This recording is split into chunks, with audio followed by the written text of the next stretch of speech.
Yo and hello everybody, Mike here, baseball collector, and welcome to a very, very special edition of Beyond Cardboard. It's not going to be a traditional episode of Beyond Cardboard, but we are talking to someone that just has so much history in the hobby, and I know we all admire him and just love what he does for the hobby. So Mark, what do you think, man? Welcome to the show. Are you excited about tonight? I am so excited. I've been thinking about it all week, to be honest. We got Dick Perez here tonight, so how awesome is that? Yeah, I'm like a kid. I'm kind of geeked out right now. Because quite frankly, and I'll tell you a little bit of my history with Dick Perez and why I admire him so much. I'm 46 years old. I started collecting in 1981. So when Diamond Kings first were introduced in 1982, it was mesmerizing. All cards were photography, right? Now you're introducing this art element into cards. And to me, it was just fascinating. And I loved them all growing up. Then as I became an adult and finally having the money to actually buy things that you want to buy, I started, buying the Hall of Fame postcards and the celebration set and the Great Moments set, and all sorts of just anything Dick Perez related. I was, drawn to it for sure. And so as my hobby continued to, again, develop and grow, I was able to add more and more stuff. And now I have Dick Perez stuff all over everywhere. It covers all the nooks and crannies of my card room here. But what about you, Mark? What's your history with Dick Perez and his fantastic work? Oh, God. It's not as deep as you were. Of course, my introduction to Dick Perez was, of course, the Donruss Diamond Kings, and that's how I got introduced to him. And that's how I learned about a lot of players just through his artwork itself. And I was just very fascinated with just how he brought these pieces of art to life. And it's just amazing. And the fact that his work still stands today really is a tribute to just the man himself. So I'm very excited to have him on tonight. I know you are as well. So why don't you go introduce him? Yeah. So we're going to start just asking Mr. Perez a whole bunch of questions. We are going to do a little bit different. We're going to ignore a lot of the comments happening, not because we don't think you guys are important. You definitely are, and you're the reason we're doing this show. But we want to really just try to give him as much time. And we have a bunch of questions that I've pre-asked you guys to submit questions to me so that we can have a nice full slate of topics to discuss with Mr. Perez. So without further ado, let's just get right to it. Mr. Dick Perez, welcome to the show. How are you? And so I used to tell my mother, thank you for having me. Thank you for joining us. Yeah, definitely. It's an honor and a privilege to have you on the show and get to talk to you for a little bit about what you've done for this great hobby. And so let me just get right to it. Tell us how you got started with baseball cards and getting in this hobby and painting baseball players. How'd you get started? Well, it was actually an evolution. I didn't start out to be a baseball artist. Obviously, I went to art school for the pragmatic end of it, which is graphic design. I went there to be a graphic designer because I kind of knew that it would be just very tough. I mean, when I was seeing the people who inspired me, the work of people who inspired me, I said, I'm never going to reach that. I've got to do something. I'm going to make a living. I'm poor. I want to have children. I want to have them to college. So graphic design was a way to satisfy my creative urges and make a living. So through that process, I got to meet people who held my hand through the path to where I am today. I got to know. I started a little company with a partner in a graphic design field, and one of the clients was Villanova University, and their sports information director, and I became friends. And I was doing work for him. He later became general manager of the Philadelphia Eagles, and therefore I'm doing pro football stuff. Not illustrations, but designs. However, I was still tinkering. I mean, even though I was a graphic designer, I self-taught a lot of my painting skills. Even though I had painting in art school and all that, it wasn't at all. If you were just going to do art, you did more painting and drawing than I did. So I had a lot of catching up to do, and I caught up. Anyway, I started doing work for him, for the Eagles, and the Phillies, who were occupying the same venue, Veterans Stadium. They saw my work. They had just gotten rid of their agencies. They didn't want to have advertising agencies anymore because every advertising agency wanted to be. They had every client that they had, whether it was a bank, they had an agency who wanted to be the agency for the Phillies. There were too many of those, so they just said, we're not going to do anything. We're going to do it ourselves. Well, here they were without anything. Nobody, no personnel, and they saw my work. They saw that I designed, they did, and did a little marketing for the Eagles, and they called on me, and I got started with the Phillies, and I started doing more and more illustration of baseball players in the yearbooks and all the publications that they did. So one thing led to another. I met people. Met a fellow who, through the fellow at the Eagles, met a fellow who was a real collector, and he was in a project with the NFL, and he wanted me to illustrate and write some coloring books for the NFL. And I met him. His name was Frank Steele. That project failed, but our relationship grew. And he was a big collector, and he was connected. He knew the president of the Baseball Hall of Fame. He had a chair on the stock exchange. He loved baseball. He was a collector of primarily like Allen and Ginter stuff, like 19th century stuff. Sure. And we became very tight. He was older than I was, but he loved my work, or whatever he saw of it. And we just started talking, and I expressed when I saw his Allen and Ginter cards, he had them on the wall. I said, I don't know why there's not, at least in some way, art in baseball. Why is it always photography? And he said, well, maybe we can do something about that. Can you paint as good as that? And this was an Allen and Ginter card. I mean, that's not a very hard painting challenge, but I said, yeah, I could do that. So anyway, one thing led to another, and we decided to create at the time, because he was connected with the president of the Hall of Fame. He was a friend of his from Wall Street. He went to him and said, what if, your cards are all at the time, the Hall of Fame cards were pictures of the plaque. Right, and there was no art in it. It was just pictures of the plaque. And we proposed, why don't we do art for these players? Anyway, it's a long story, so I'm not going to go through it all. But we got connected. We started doing the art postcards, which, Mike, you're familiar with. And intimately. Yeah. And one thing led to another, other sets. And then the thing that introduced you guys to me was the fact that the court ruled that Topps no longer had a monopoly on producing baseball cards, that it was open to anybody. And Fleers had won that determination from the courts through lawsuits, and they got it. And so a lot of people started getting like Don Russ and Fleers, and eventually the Upper Decks and some of the other card companies that started. So here is Don Russ, who I think they did golf cards and TV show cards, and they knew nothing about baseball, but they knew they had a baseball license. So what are we going to do?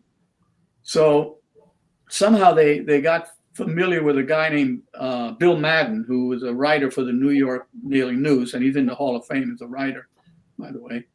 And they got him to write the backs of the cards. So they said, how do we separate ourselves from the Fleers and the Topps and all that stuff? And Bill Madden was aware of our work.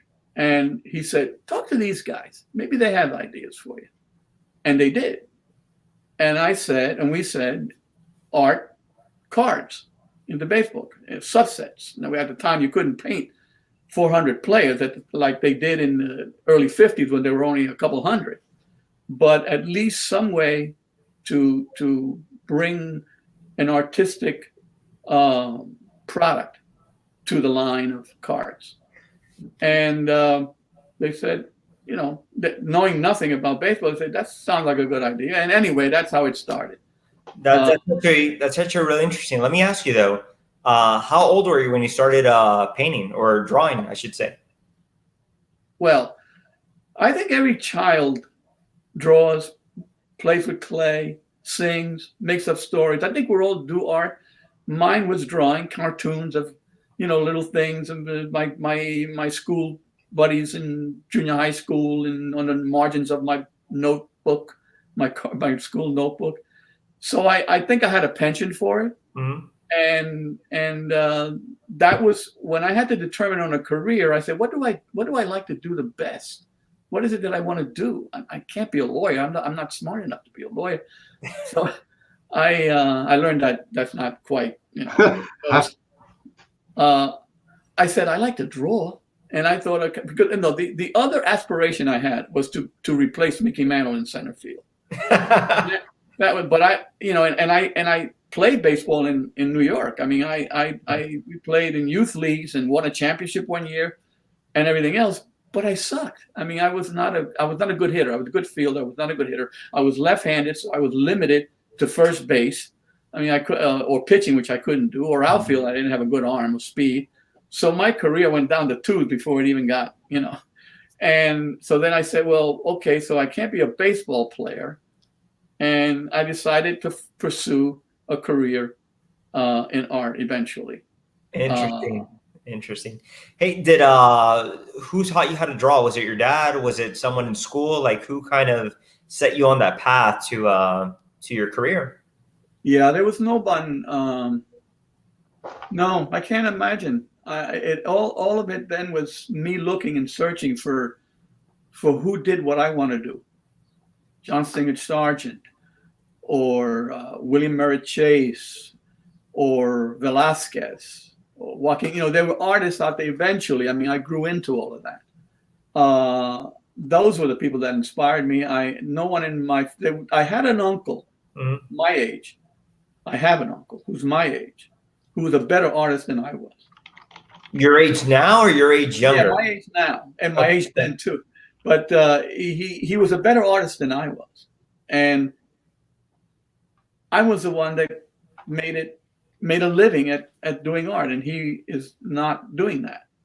I don't understand. I mean, I can't explain that. I mean, I don't know why things happen. I think a lot of serendipity and fortuity is involved, meeting the right people at the right time. Yeah. I mean, it's all, and really I learned early that the key to success is preparedness for opportunity.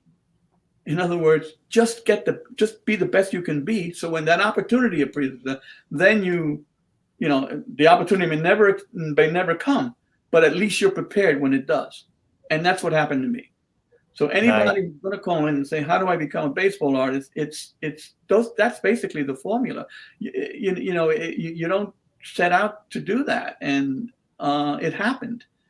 And boy, was I glad, Well, thank you for sharing. By the way, one of the comments is the best thing about Donruss are the Diamond Kings. So thank you for that. Mike, go ahead. Yeah. So speaking of Donruss and Diamond Kings, so if I understand the kind of chronology of things, the first series of the Hall of Fame postcards had come out before 82 Donruss. Is that correct? Yes, right. Yeah.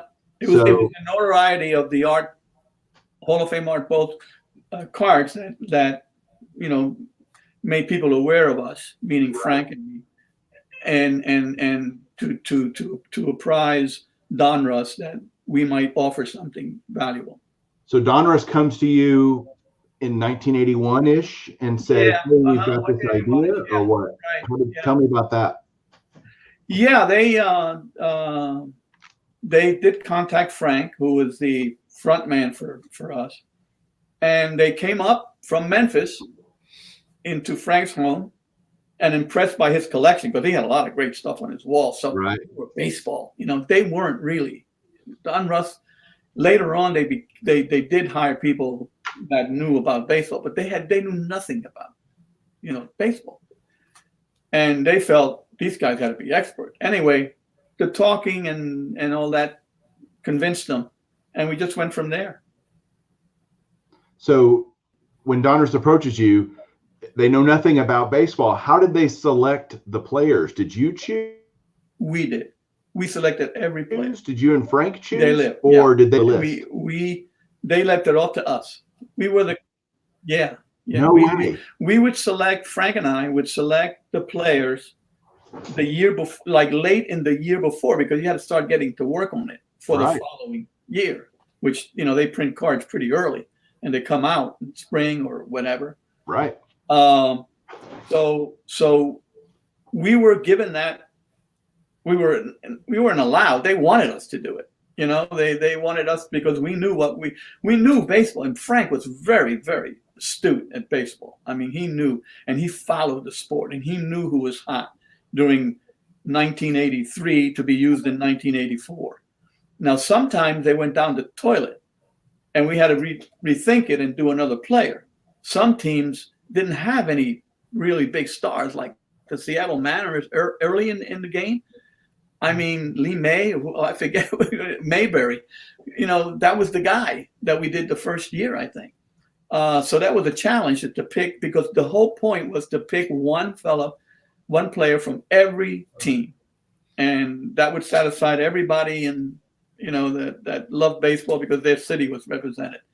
So they left that up to us, and we looked at it, and we tried to avoid repetitions, but that couldn't be helped because sometimes there was the player that was again having a great year. Right. Try not to do it 2 years in a row, but some of these guys eventually became Hall of Famers. I'm always pleased to look at that collection and see how many people became Hall of Famers, which means we kind of make the right choices, at the time. So it's the best affirmation you could get on your selections. I have an 82. This happens to be Nolan Ryan's 82 Diamond King right here. Yeah. At the time, Nolan Ryan was, of course, a huge superstar. Probably an easy choice for the Astros, but I can see how it would be incredibly difficult on some of those not so great teams to find a player. But I could also see how it's equally difficult on a team full of superstars to pick one guy to represent that team that year. How did you resolve that sometime? Well, that was easy for us because we knew that next year we wouldn't have a problem in finding, I think I was more comfortable with knowing that I had a nice selection to pick from. And during the year, one player is having a better year than the other superstar. One superstar is having a better year than the other superstar. And if you pick late enough, he probably panned out to be the better player for that team. But I'd love to have had, for every team, a pick of 4 or 5 guys, because in the end, somebody, and then you had the situation where pitchers are, for true baseball fans, are important, but it's hitters that really, get the fans going. I mean, pitchers pitch every 5th day or whatever, so we had to include them. I mean, they had to be part of this, and fortunately, Nolan Ryan, Steve Carlton, Roger and a lot of these guys were superior enough that they had a legend. And we try to pick. I mean, there's no year that you had a lack of pitchers. I mean, there were pitchers in there. Yep. And there were fielders in there. Because if Vizquel may not have had a great average, he was still very well regarded as one of the finer shortstops ever. For sure. So we and I think he belonged in the Hall of Fame. But we had that freedom to do that, and it was a good thing for Frank and me to sit down and evaluate people, and kind of like, okay, we're going to honor them in some ceremony or something, but It was just to draw and to put them on a darn card. So was there a point where Donruss took over that responsibility of picking the players, or did you have it? Because you painted Diamond Kings through 05 or 95. I mean, 95, right? 96. 96. Okay. Yeah. So did you have creative control that whole time? That whole time. I don't know what they did after. I don't think, I mean, they continued Diamond Kings when we left. Whoops. They continued Diamond Kings when we left. And it was more of a churn out kind of, I mean, it didn't have I think more than one person did. And they were just facials. They were just portraits. I don't think after 96, I mean, pardon me, but I don't think they were as creative as the ones that preceded them. So they were done by great craftsmen. I mean, skilled artists. They were good artists. They were not, I have to say that. It's just that it lost its adventurism because this is answering your question. Somebody else was making those decisions, but not while we were in there. Yeah. So I got a question, Mr. Perez. So at any time, did you ever submit a painting to Donruss and they rejected it and they said, hey, go back and repaint this? Was there any sort of thing, or was it kind of whatever you submitted to them, they okayed it? No, they never did that. And I cannot believe the life of me. I forget what year it was. There was a couple paintings I did after, and I look after them and say, Jesus, what? This is awful. I gotta say, the 1987 Jose Canseco looks a little funny. Yeah. There was some that were, but never.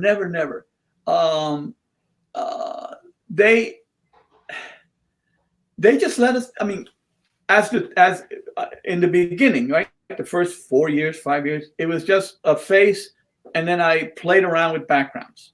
I mean, that was my creative output behind the players. What I did behind them was the fun part. And then I said, I'm getting tired of these. And then I started going, more figures showing, different backgrounds and different styles. By that time, there was such a success, they wouldn't dare question whatever I did. And I would have questioned a couple of the things that I did. But they didn't. And I think, I'm proud of the whole scope of it. I think it showed growth in my own artistic, travel. And it showed at the end, when you were in the 90s, like the 95 is my favorite set of all. It was the most unportrait-like representation of a face that I did in 95. I mean, I used stark colors, absolutely separated light from dark without blending anything. I mean, that was my most fun thing that I did in all of my favorite set of all is the 95. Nice. And my favorite portrait of all is Chili Davis. That's my favorite card. Really? Yeah. Chili Davis was like, it epitomized what I was trying to do with that year's output. And then everything else followed. I think I might have done him first, and then everything else followed. I had to you confront it and you're challenged by, what am I going to do for a background now? Because you got 26 or 28 or whatever they were, and you had to be different. It had to be different. And it was so much fun and so rewarding to have come up with a set with so much variety and so far apart, removed from what anybody expects, which is like a typical portrait of a person. This is not typical. Nice. Right. And I'm very proud of that set. I got two questions real quick, Mike. Yeah, go ahead. This is for Mr. Perez. So in the 80s, who was your favorite Diamond King that you painted? And second question that people are asking, how long did an average painting take to complete? Yeah, who was in the 80s? My gosh. Yeah, who was your favorite and how long did an average painting take to complete? Your favorite? I really can't pick one. I mean, in the 80s, they were pretty much, alike. If you ask me in 95, I would say my favorite would be Chili Davis. the 82 to 80, whenever I started changing the thing, I'm sure I like the Nolan Ryan, not the one that you showed, Mike, but the King of Kings one. There was one. 1991. Yeah, I like that one a lot. Yeah. I've got it. Yeah. Yeah. There you go. There you go. Yeah. The 1990 Donner. Yeah. I thought that was I like that. I mean, I started really doing something with the backgrounds in that one. So that had to be, one of them anyway. And there were others, I'm sure, but they were favorites from a standpoint of execution rather than creativity. That I did a really good portrait. I did nice tones and nice shadows and nice highlights and all. I'm sure they're there. I've just forgotten some of them. So the King of Kings, was that your idea or is that Donruss's idea? No, that was Frank's idea. King of Kings. He was he was a marketing guy too. So he was trying to get the best out and the most out of this thing and keep it going and keep the interest going. So yeah, he came up with that. He came up with Gallery of Stars, Sluggers, and yeah, there you go. And a lot of those subsets that accompanied the Diamond Kings during my era there. All right. So that was the first question. The second one, how long did it take you to paint one of these? Oh yeah. Oh, hours. I mean, I didn't. 4 hours, 8 hours. Well, maybe 4 hours, maybe. Yeah. Yeah, I'm prolific. That's one of the things that I pride myself on, that I can do these things quickly. And at those times, I wasn't doing much oil work. They were watercolor because they had to be done and immediately, and they had to be dried when it gets processed to be reproduced. Yeah. So watercolor was the best medium that would do that for me. Nice. I only started getting into oil later. Were these original paintings today? Does Donruss own them, or do you still have any of them? No, we never sold any of our work, and I don't sell any of my work. For example, when I work with Topps, I didn't charge them anything. I just said, I want my work, and I want to sell them on and I knew they would sell all of them. So yeah. I did better that than burden them with having to pay what I would charge for doing that stuff. So we only sold the rights to produce my work. That's what we did. Okay. And what was what happened to a lot of them sold. There are a lot of owners of Diamond Kings out there, original Diamond Kings, and then there's a grand number, 100 or so more, in the actual archives of the Baseball Hall of Fame. They're there because it would take so long to sell some of these guys, and it was a nice thing to have a body of work. I mean, they're not really shown all the time because the Hall of Fame's visual art room is not very big, and they have pieces of work there, but they're more concerned in relics and uniforms and those things is what they want to display. Okay. So then those works are not be shown, so they're in the basement. That's what they call the archives. Unbelievable. So can we go talk about the Hall of Fame postcards for a minute? Sure. Because I love that set. To me, it's very distinct from the Celebration set, which is now I've heard that the Celebration set that you and Frank created it of all living players so that potentially collectors could get autographs on the cards. Is that true? Or is that just a rumor? Yes. Really? Not only that, yeah. In fact, before that was Great Moments. Okay. Right. Great Moments honored a lot of dead players. Maybe 2/3, I forget now the actual number. But we found that they were buying these sets because they wanted to get these guys autographed. I mean, I saw Yogi Berra getting him autographed. And when I was up there one weekend. So we decided, we should start concentrating on living ball players. Now, the year that the Celebration set was done was the anniversary of the Hall of Fame. So the word celebration, there you go. The Those are word the great moments, celebration. by the way, for people that don't That's know. a great moment, right? Yeah. That's a living player, and we put him there because obviously he belongs in to be honored, but also because he's a living player, and he will he will inspire somebody to buy the set. So then we decided all of the players that are in the celebration set will be living. We're not going to do dead guys. We're going to do all living players. There were some, if you look at that set, you don't have a Willie Mays, I don't think, and you don't have a Lou Brock, I don't think. I'm not sure if you have. Lou Brock, you're right. Yeah, there are a couple. They refused to sign off. I mean, that was the beginning of the challenge of continuing our work, was that players became more and more saying, what am I getting out of this? Now, what they were getting out of it was not personal, but we paid a huge royalty to the Baseball Hall of Fame, the institution that honors them, and the institution you want to maintain and keep up and do, So they didn't want to sign. There are stories that I've heard where Willie Mays, Mickey Mantle maybe, and two or three other players didn't want to sign our cards because we thought they were being violated.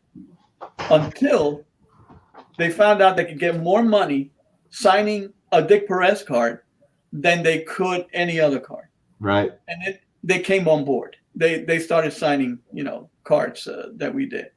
But yes, we directed, we created, subsequent sets to the original art postcards to incorporate living players because it was, and plus the fact that it was a great thing. I think it was a nice thing to do because it gave the challenge of you and Mark here, if he collects that autographs, to get them autographed. I get tons of mail from guys like yourself wanting me to sign all these Diamond Kings, and yeah, there you go, and the players. So I did a little card. They would send me a bunch, and I'm saying, because I don't charge it. I'm honored that they care, and I'm okay financially. I don't need to charge them for anything. And I have gotten letters from people in prison, people who, it's just the scope of the kind of people that collect those cards, Diamond Kings, is incredible. I've had even emotional ones where a man is trying to identify with his son, so they started collecting cards together, and the son had a fatal illness, and he eventually died, and he sent me the picture of his son, and then, so I've had that communication with some of these people, but I started saying, and then I started seeing on eBay being sold. So I wrote a little card that said, I'm only going to sign one of your cards, because I'm seeing them on eBay, and I'm honored to be asked to do this, and I'm doing it for nothing. But then I said, what the hell? Because they kept sending me all these cards, and I hate to disappoint people. And it doesn't take me a lot of time to do them. I mean, you can see by the scribble in yours that well, I actually bought this on eBay, so okay. Can you authenticate that, Mike? Show that up real quick. Is this your signature? Is that real? Yeah, that's for real. Okay, yep. There we go. You got one. Hey, Mr. Perez, let me ask you: are you still painting today? Oh yeah. I'm updating my. I don't know if you ever seen my book, The Immortals. Yeah. Okay, I'm updating that because that was done in 2010, and since there have been 30 or 40 players that have been inducted, and I've been asked, and I decided to do that, which is a heck of a challenge. I'm in the middle of it right now, and I'm self-sequestered, so it gives me a lot of time to paint. Mm-hmm. So I hope to have this book out in 2021, probably by the beginning of the baseball season, hopefully, to celebrate the beginning of a real baseball season next year. So I know you have been painting the players that have been elected, even since the Hall of Fame postcard set has continued. Right. Is there any talk at all about starting to print those again? God. No, yeah, there've been a lot, but it's just the landscape's not there. I mean, it's so hard. What you need is a Frank Steele, and even Frank Steele, because he was really an aggressive fellow who got consent. Now, when you're inducted into the Hall of Fame, okay, you're signing all kinds of things. Right. Signing that they could use your image for the promotion of the Hall of Fame, and you're so excited. Well, Frank made it so that in all these papers, it was our work that was in there too. So they were signing that too, and that's changed. That whole thing has changed. I have been, but it's a different era, and let it lie where it is. And it would be nice. And the only reason I've done them, I kept doing them. One was throughout the years, they were still being exhibited at the Hall of Fame on the Fellows induction year. I had that going for a number of years. But also because I was doing the book, and I wanted to be the consistent illustration of the player that we were featuring in the book. So that's why I kept doing it that way. Yeah, because you like the last series was series 15, I think. Right. It came out mid 80s, late 80s. Oh wait, 90s. 2001. Oh wow. After Frank died. Yeah, it was after Frank died. We were not going to do it, but his wife and I decided in his honor we were going to complete it and do the 15th series. So that was it. Okay. Yeah. So, Mr. Perez, I got to ask you, are you going to do any Hall of Fame postcards for the newer Hall of Fame players? He does. You mean the artwork, not postcard? You mean the originals? To do it up for postcards for the newer Hall of Fame players. Not the postcard, but I'm going to do the portraits in the style and manner of the Hall of Fame art postcard to put in the book, because the book is consistent in that every player is represented by a postcard that we did. Okay. So yeah. So for example, here is the Harold Baines. Right. The great Harold Baines right there. So the great. Yeah, right. That's a running joke in the. There are a number of guys like that. Yeah, you've got some. I'll show some others because they're beautiful. And so there's Harold Baines. Yeah, right. Like if you guys go to dickperez.com, you can see all of this. This is one of my favorites because Pudge is one of my favorite players. So how come he's not depicted with the Rangers, Mr. Perez? I don't know. That's a Detroit. Yeah, that's a Detroit thing. You had to get him with the Marlins. No. It was. I guess it was just all the black, that I found that I wanted. That I wanted to do. That's a good question. So I want to go back a little bit. I've been talking about your work so much, but I want to ask you about your life because I think your life is fascinating as well. Talk about growing up in New York City and how you grew to love baseball and how all that kind of started in your life. Yeah. I was born in Puerto Rico. Do you speak Spanish real quick? Pardon me? Do you speak Spanish? Yes. Oh, okay. My parents are Cuban, so yeah. Okay. Oh yeah, I speak Spanish. Nice. Not well. I mean, not my Spanish came from my mother who didn't get past fifth grade. So it's very, low vocabulary Spanish, but I get along. Okay. Anyway, my dad, my birth father, was killed in a truck accident. He was a peon for a grocery store in my little hometown, which 17th Street, San Lorenzo, and he died. And then so here is a single mother with a girl and a boy, and nothing in Puerto Rico is going to help her raise kids. So fortunately, the migration of Puerto Ricans to New York, to the Americans, had begun. But we couldn't afford all of us three to go up there. So I was the first one to come, 6 years old. I'm put on a plane. I have no idea where I'm going. And the plane goes to Idlewild, which is now JFK. And I get off. and there are people there who come to me, and they're smiling and happy to see me, and they know my name. So I figured I'll go with them. That must be they're probably the people that I'm supposed to be with. Okay, so I'm 6 years old. I'm in New York. I don't know the language, and what is the thing that, because of maybe schoolmates, in kindergarten, first grade, they were baseball fans. And it was a common thing that I could have with other kids. It became like a door to a lot of friendships. Yep. What era was that, Mr. Perez? It was the 50s. It was 51, 52, 53. The golden years of New York baseball. The golden era.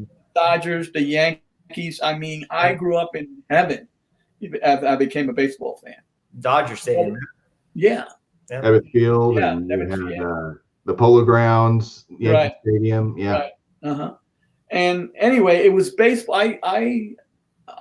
I think baseball opened up the gateway to America for me, because it was the American game, and kids were playing it, and I wanted to play with them too. And it was just one of those things. And then I became obsessed with it. I mean, totally obsessed with the game. I played it a lot. Like I said, I was involved in some leagues and all that as a junior, and that's how I got, And then eventually my mother and my sister came a year later, and she remarried to a wonderful guy, and it was a comfortable. It was not a rich living, but it was a comfortable, nice living. I was happy. I no regret being raised in New York. I mean, I used to watch Leave It to Beaver with the nice lawns and all that stuff. I say, wow, that might be. And when I look back, I say, you know what? I'm glad I was raised in. I mean, the diversity, the being able to be around the diversity that I was in. I mean, our team was made up of obviously a lot of blacks, Latinos, a Greek, a Swede, it was there was no, I don't remember the word racism, ever coming into my head in New York City. And so, it was a good youth, and baseball was a major part of it. Nice. Did you collect cards as a kid? I did. I don't have any of them, but I did. And I don't have the story of my mother threw them away. I don't know what the heck happened to them. Yes, I did. I did collect cards. After school, 3:00 in the afternoon, on the way home, there's a candy store and it's baseball season beginning. And I would go in there and get the cards and smell them and chew the gum and see what I got, and what have you. So I was part of that. I mean, I did have that experience. So did a lot of my friends. So let me bring it forward now. So what is life like for Dick Perez today? Of course, COVID-19, everyone's staying at home. So let's say you wake up, you have your coffee, you have your breakfast. What's day-to-day like for you now? Well, right now, I mean, the main thrust is getting to these paintings that I want to finish. I still have quite a bunch to do. And by the way, you can show any paintings while you want to discuss them, but we want to see some stuff by you. So please. Yeah, we will. I will. Okay, I'll do that now. There you go. Yeah. One of the questions: where's all the original artwork? Yeah, this is a Hall of Fame of that was Tim Raines. Then, yeah, Tim Raines, and there's a fellow. Well, he was born in Puerto Rico, but he's a Puerto Rican as far as I'm concerned. Martinez, yeah, Martinez. Nice, thank you, Mike. Yeah, that's way better than looking at us. Yeah. What else you got? Willie Holiday over there. Oh yeah, there you go on your left. Yeah, on your right. Excuse me. There are a lot of fans of this guy. Yeah, he was great. Yeah. Now, what size is that, Mr. Perez? That's 24 inches by 24 inches. Okay. Yeah. And by the way, is this artwork available anywhere? It will be. What I tend to do is auction them off. I mean, it's a way to, everything sells. I don't own any art. The only piece of art I have is Josh Gibson. I've kept it. Let me have. Pardon me for a minute. This is too much fun. Is this awesome or what? Yeah, this is pretty. This is cool. Pretty terrific. Yeah. This is really awesome. This is Guerrero. Nice. Vladdy. The real Vlad Guerrero. Yes. There you go. Yes. This is Hoffman, Trevor Hoffman. I mean, Yeah, he's important too. for sure. Yeah, and this one I like a lot because it shows, you know, the atmosphere of the game. This is. Who's that, Pedro? That lettering took me forever. Oh my gosh. So let me ask you, how long does a painting like that right there that you're holding take? Yeah, that might take me a week or a week and a half to depending. I mean, I don't, you know, it's really, you have to speak in hours because, and I don't keep track, but by a week and a half or two, I'm done with, you know, with a painting. And I'm very antsy about finishing. You know, I want to get to the next one. Yeah. My mind is already on the next one. So when I spend too much time, A question that someone's asking: what type of paints do you use for these paintings? Oil paints, right? Okay. Mainly, some watercolor because I like the medium, and the last 7 I've done have been acrylics because acrylics dry faster, and I can get them done because I'm behind. I mean, I've promised this supplement to fans in 2020, and that's not going to happen. Yeah, especially with the COVID, 19. Yeah. But I just want to get them done faster. But my big medium is oil, and I'm going to do maybe another acrylic, and then I'm going back to oil no matter how long it takes. It's just more forgiving. It's just beautiful the way it lays on the canvas, and acrylic they dry too fast, so you can't really blend as well, and a number of things like that. So I do watercolor, I do pen and ink, I do charcoal, I do oil, and I do acrylic. Hey, do you have a Mickey Mantle laying around? Not really. Oh yeah, I do. This is. Oh, here we go. Yeah, but it's a little nothing thing. I was they were in here. There were there are a lot of people who wanted to buy the work, but they can't afford it. So I'm saying, well, maybe if I do something they could, meaning something sketchy, something quick, that would and not big. Okay. So and I've got to work on this a little bit, but like this is a Mickey Mantle that is a sketch.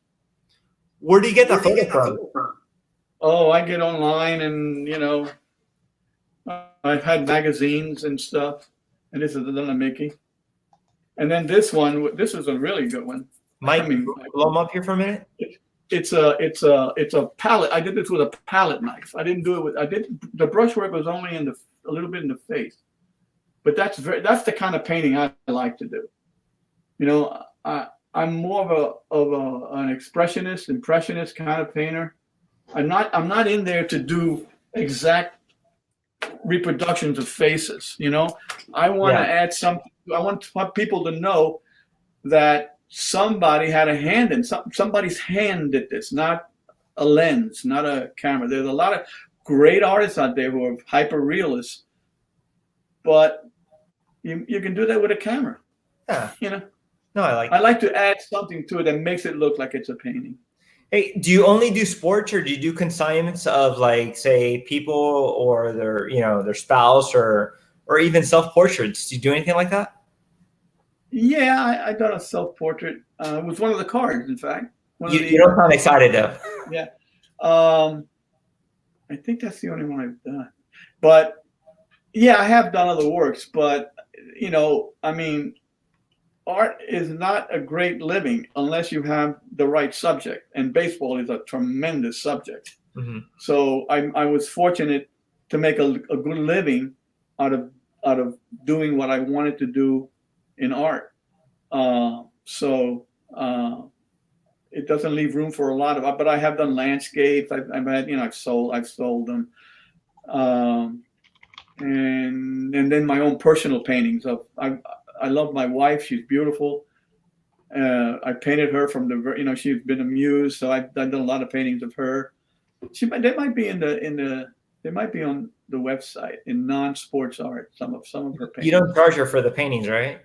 No, I don't. No, I don't. But anyway, yeah, I do. I can do it. And the whole thing is, when I finish with this project of updating the Immortals, I think I might want to move on. Yeah. I think I might want to. Don't say that. First of all, say that. pardon me? Blasphemy. Blasphemy. No, I'll still be doing baseball because it's more of the execution than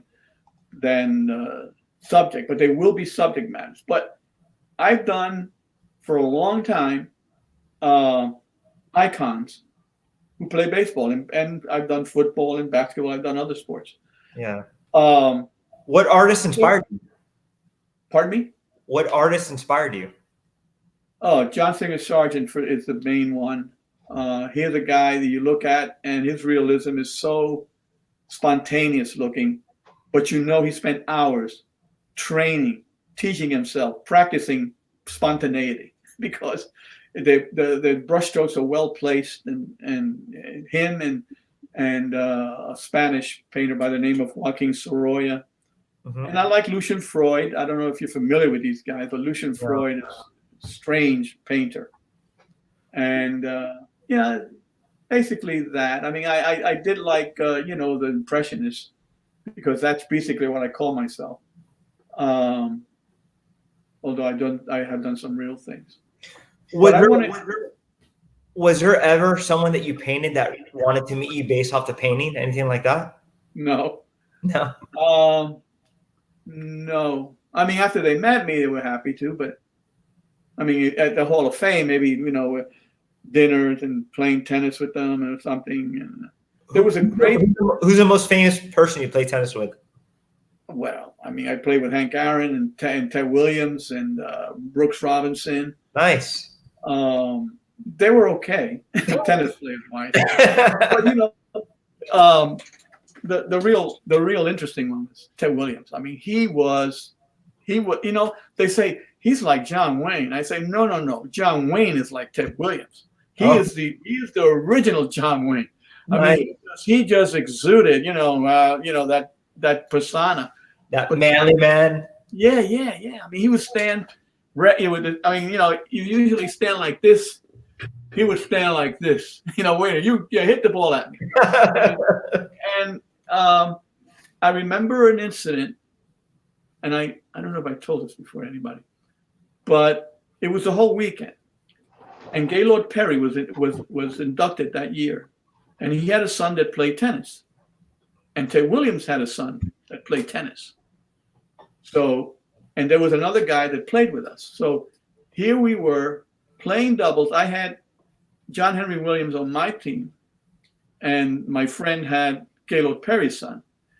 And Gaylord Perry and Ted Williams are sitting there watching us play. I'm talking about pressure. And it was like the same pitcher-hitter rivalry coming out in them. I mean, I would not want to have to be his kid during that match because it was, I don't know. I put a lot of pressure on these kids. No doubt. Yeah. So, all right. So is this one of your favorites that you ever did right there? No. In the style of 90. Who's that guy? Who's that guy? I forget what year. What year is that? I think 97, actually. But it's in the style of 96, I think. No, 96 was my last year. Okay. So that was, I don't know why. I was asked to do it, and I did it, and I looked so much better. Oh, I'm sorry. This is 94. Okay, 94. Yeah, so it's done in the same style that the other 94, that the other 20 whatever. Yeah, you were number 30 in the set. Yeah. DK 30. That is that's greatness right there. I tell you. Sexy.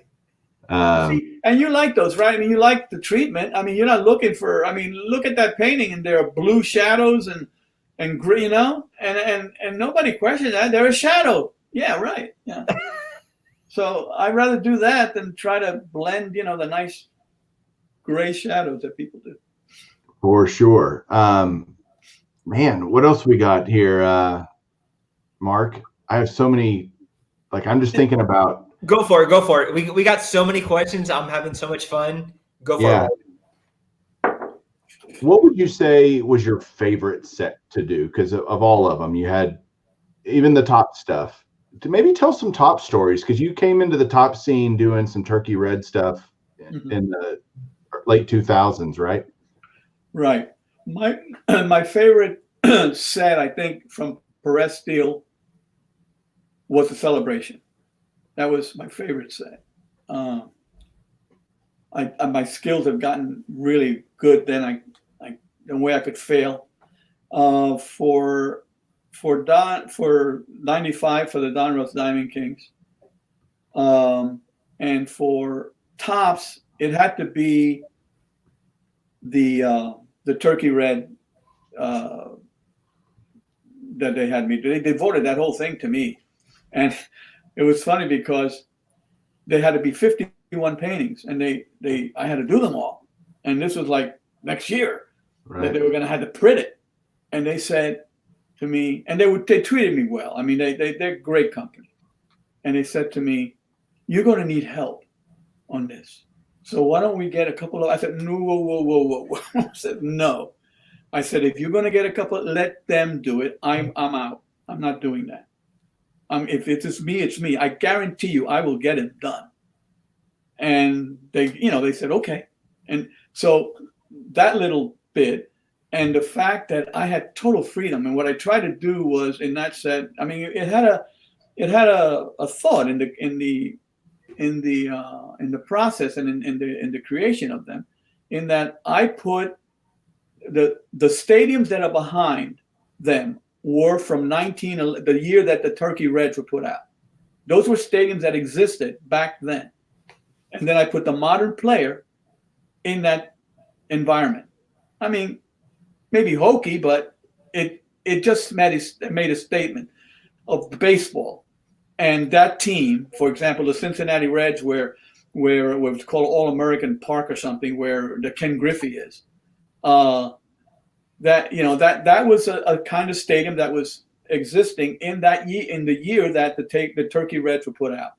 And when you had a new team like Florida. Yeah, then they had no stadium back then, so you had to kind of do a generic kind of background. But that was my favorite because it got so much. I mean, they really honored me with that thing. They did a lot of publicity and what have you. I love these because they're full, full shot. Now on this set, did they give you the list of players, or were you able to choose here? No, they gave me the list of players. They, unlike Donruss, they know what they're doing, and they know their play. I mean, they're very astute when it comes to, their product. I mean, they're the only one that honors past card designs and stuff. I was very comfortable working with them. If you ask me which was my least favorite of anything I've done, were the little Allen and Ginner cards. You know, those little things that I'll pull them up. I got them right here. I've been. Show them, Mike. Come on, show them. I'm coming. No, I mean, I've got them. I'm going to pull them up on. What was your favorite year to do? Because they had a bunch of different years. Well, we're talking about the worst. So the worst year was the one that, oh God, I forget the name of the player. It was a terrible painting, but I had to do them like 1.5, little things. They were tiny because they were inserted, and that was a big bonus to somebody to get a piece of original art in a pack. Right. So I did a number of those, but they were so small, they were hard to do. Were they in pencil or? No, they were little. They were gouache. They were a watercolor like kind of thing. Yeah, like that. I mean, that's okay. But there was Cabrera. It was a guy named Cabrera. Miguel Cabrera? Yeah, Miguel Cabrera. There's Hafner. Yeah, that wasn't a great painting. There's Grizzly. either. Yeah. I mean, it's so small to get a likeness. I mean, it was just, and anyway, I got called out. The guy wrote me and said, this guy looks like Chewbacca, or something. Or what is that Mexican wild animal that kills people? It looks like that. Chupacabra? And I wrote him and I said, you're right. I'm sorry. It looks terrible. And anyway, he wound up doing an interview with me he worked for somebody. I don't know, but that was my worst experience, was doing those little carts. I mean, they were hard to do. Hey, Mr. Perez, do you have a copy of all the cards that you've painted? Do people send to you and say, hey, keep this, or do you have them aside? Anything like that? Do you have just a copy of all the stuff you've done over the years? Yeah, I do, because I was given them all the time. I mean, by Donruss? Cops always provided me with my work. Okay. I have everything. I have a back room filled with all kinds of things. I mean, everything I've done in cards, for sure, I've got. Let me ask you also, out of all the stuff you've done, I know we spoke about it earlier, like what kind of is you're not most proud of, but what would you, I mean, honestly speaking, what do you look back and say, you know what, I could have done better on this? Chewbacca. I don't know. Come on, you got to have something here. No, but I got to think. So it can't be important. What did I do that I regretted? That you look back now and you say, you know what, that looks nothing like that person. I could have done this 10 times better. I tell you what. I mean, that Canseco one was one. The 87, right? He looks a little fat in that one, right? Yeah, Canseco was one. Yeah, I agree. And there must be others. I mean, I just can't think of them, and because they're few. I mean, I really work hard for likeness. I mean, I know that's important to be reliable in making a likeness is a big part of the game. I mean, you've got to do that, and if you don't, then you failed. And I think those might have. John Kruk in the '94, I think. Okay. What was I thinking? What were you smoking? What was I smoking? Hey, let me ask you. So if somebody like myself went ahead and went on their website, dickperez.com, and they went ahead and they consigned a painting of themselves, can somebody get their own Diamond Kings version painting of themselves? Would you do that? I don't think so. I don't know. I've had that. Not with themselves, but Ken Griffey, I think, because he never was a Diamond King. So this Ken Griffey fan wanted me to do. Ken Griffey was a Diamond King. What do you mean? There was some player that wasn't a Diamond King that this guy wanted me to do a Diamond King of, and I gave in. But I don't know. Again, it's prescribed stuff. I like the freedom of just choosing. I mean, I know you got to do something that's going to be 3x5, that it's going to be printed in a large press and maybe but not the best quality. Okay. And a lot of other things like that. Mm-hmm. But I can work around that as long as I've got the freedom of the actual piece, And I've had that's the fortuity. I don't think I've had any. There was one time when. I did a Pete Rose for the Phillies for the calendar cover, and Bill Giles. I don't know if you're familiar with that name, but Bill Giles was the son of Warren Giles, who was the Cincinnati Reds president or something, and Bill Giles, because of he was a nice guy, and he was the one that reached out to me to come to the Phillies, and I did a portrait. I think a calendar cover of Pete Rose, and I brought it in there. And he looks at me and says, I don't like it. He's got a scowl on his face that I don't like it. I don't want to do this over. So fortunately, I've always made friends with the people up front. I mean, secretaries. I mean, it just wasn't the executive. I always felt a connection to the people that worked in the lower levels. Mm-hmm. So I said, well, why don't you ask? Because Bill didn't have a lot of making his own decision, and he didn't have that penchant to do that. So he depended a lot on other people's opinions. because he wanted to be right, and if he got a lot. So I said, why don't you call in some of the secretaries? And he did. And they all say, oh, that's great. Ooh, because they liked me. So they appreciate, and they got through. So those things happen.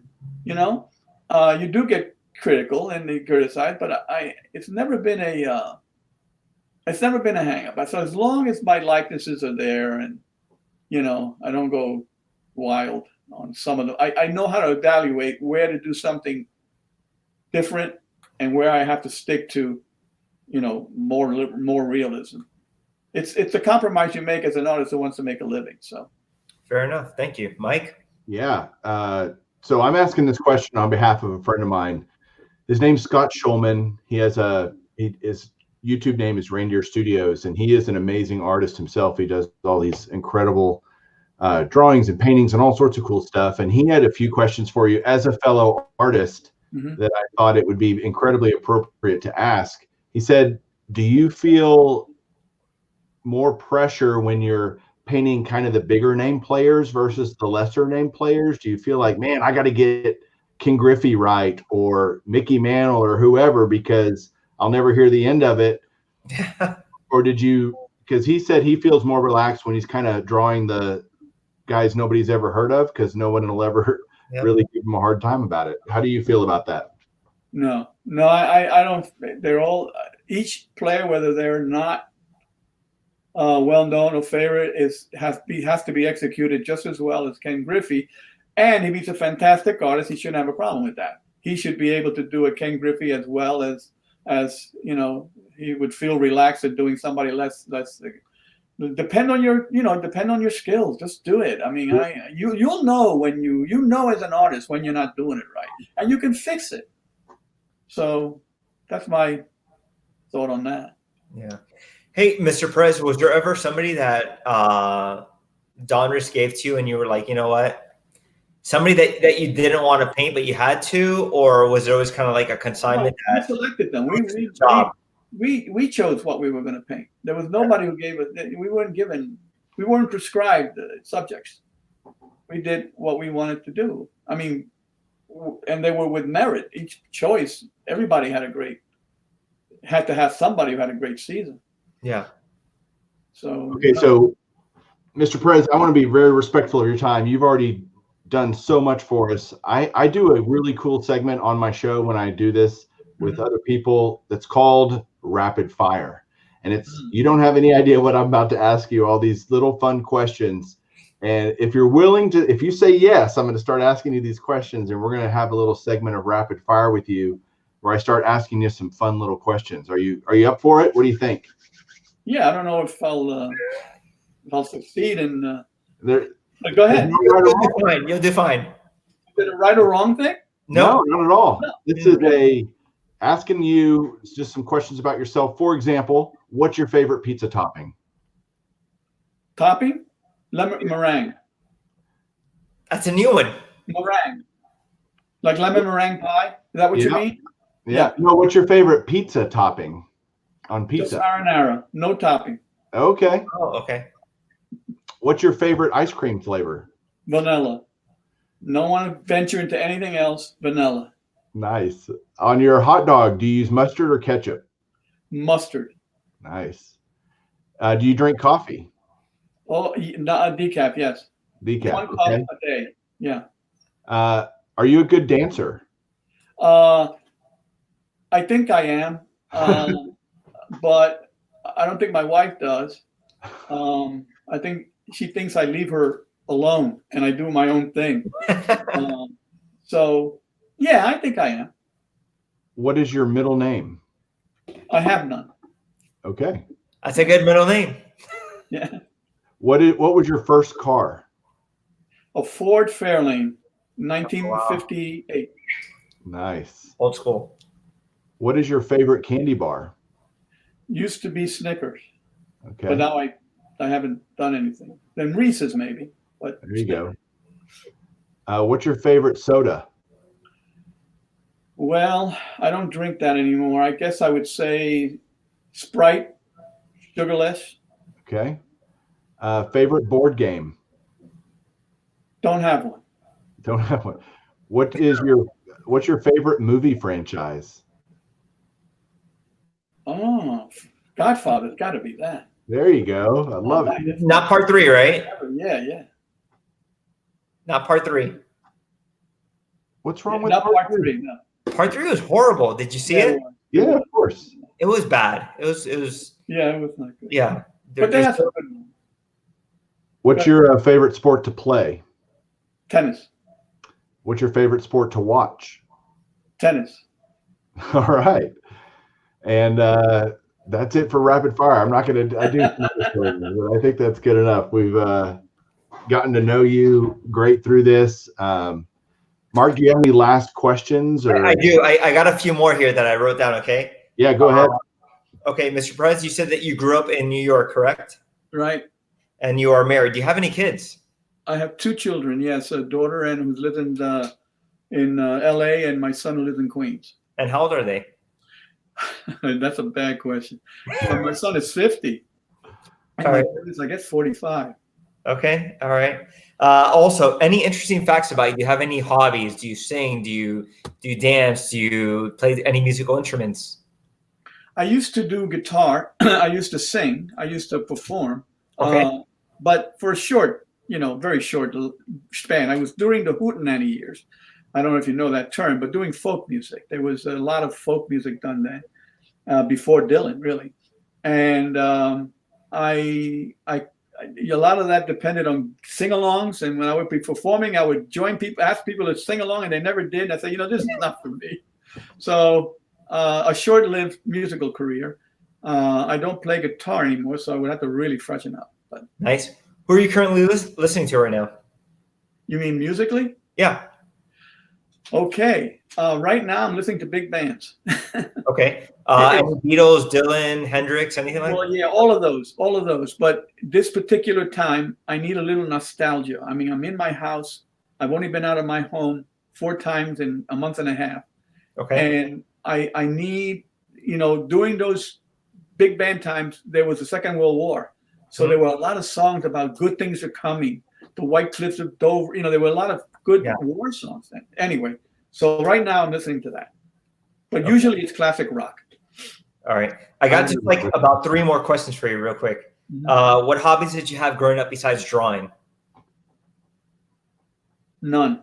Drawing and playing baseball. I mean, that was it. What position did you play?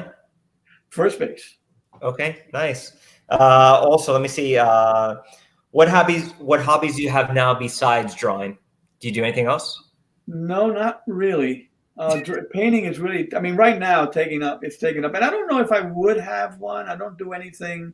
I mean, I do things online. I love reading or looking at YouTube is my favorite station. The sciences, the debates, the God question. I mean, all these things that, it's not a hobby, but it's an interest. And so it makes no room for a hobby when I get so engaged with that topic. I got a quick question for him. Do you keep up with cards now in the card market and how it is? No, not at all. No, I do not. Because Topps has come out with a new project. They're calling it the 2020 project, where they have 20 different artists reimagining 20 classic cards from the Topps history. And some of them are quite interesting. And that would be maybe that's something we talk about another time on the show. Maybe we have you back and get to talk through that. But some of them are kind of interesting. I think I'd love to get your take on some of that. Are they available online? They are. Yeah. 2020, huh? Yeah. Yeah, that sounds like it. Topps is great. I mean, Topps is, they're creative when they do their marketing and their product lines. Mark, go ahead if you have another question. So I have one more. So, Mr. Perez, can you tell us where can we find you? And also, if you want to buy artwork from you or even to see kind of what you're doing, can you guide us to the right place? Well, the right place would be my website. I auction off all my art at REA, Robert Edward Auctions, which you can get really moderate prices because you're not paying 50% gallery fees, and it makes it, you kind of make as much as you would otherwise. Sometimes you don't make as much, but there are other times you make more than. So if you give me your emails, I could email you whenever there's something available there or whatever, share with whomever. Right now, today's the final day of the auction that I have, the spring auction right there. Okay. And that's another, but the website, and you can contact me. I have a contact thing. I get a lot of those questions that I answer. I address everything. I mean, it might take time to answer them, but I answer every one. The one answer that I really get, that I really don't want to, is, Mr. Perez, I bought this poster or this painting or this print back in 1984. What's it worth now? Well, I don't engage in secondary market prices for my work, so I have no answer for them. So I just tell them to call up the auction houses, but I answer them. I still answer them. Yeah. I mean, I'm honored, and I don't want to disrespect anybody. Yeah. So just to let everybody know who's watching, you can go to www.dickperez.com. He also has an Instagram. He also has a Facebook as well. Yeah. And if you want more information, you can just kind of rewatch this video.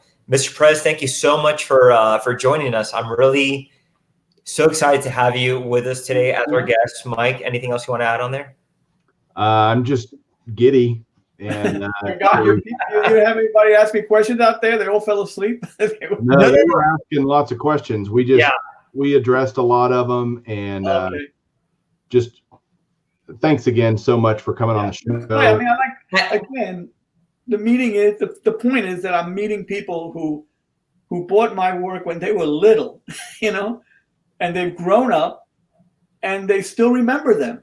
And they treasure them, and I think I would do that. I mean, I'm honored to be here, and thank you so much for what you do, because you keep that industry going. I get you help in keeping that industry going, because times have changed, and kids are not doing baseball as much as they used to. I mean, there's so many other sports to do, and we were when I was doing golden auctions. I mean, we know the drop that these things have, and kids were more interested in games than baseball and baseball cards.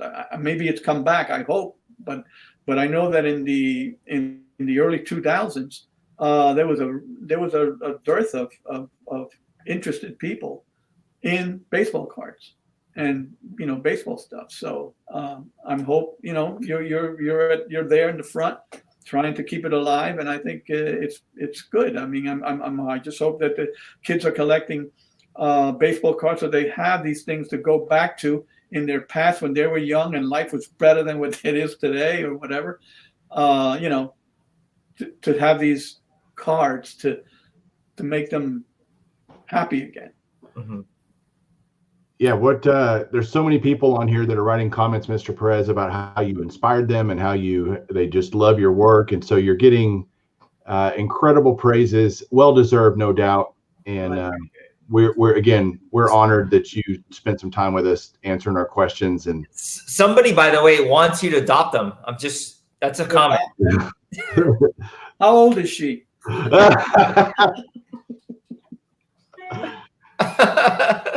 That's probably a good thing to end on. Yeah, right. Okay. I'm going to end the podcast. You guys hang around. We'll talk first. We'll do it maybe when the book is done or something. That would be actually great. That's a great idea. We could show the book, and I'll send you a copy of each and what have you. Okay, if you have to.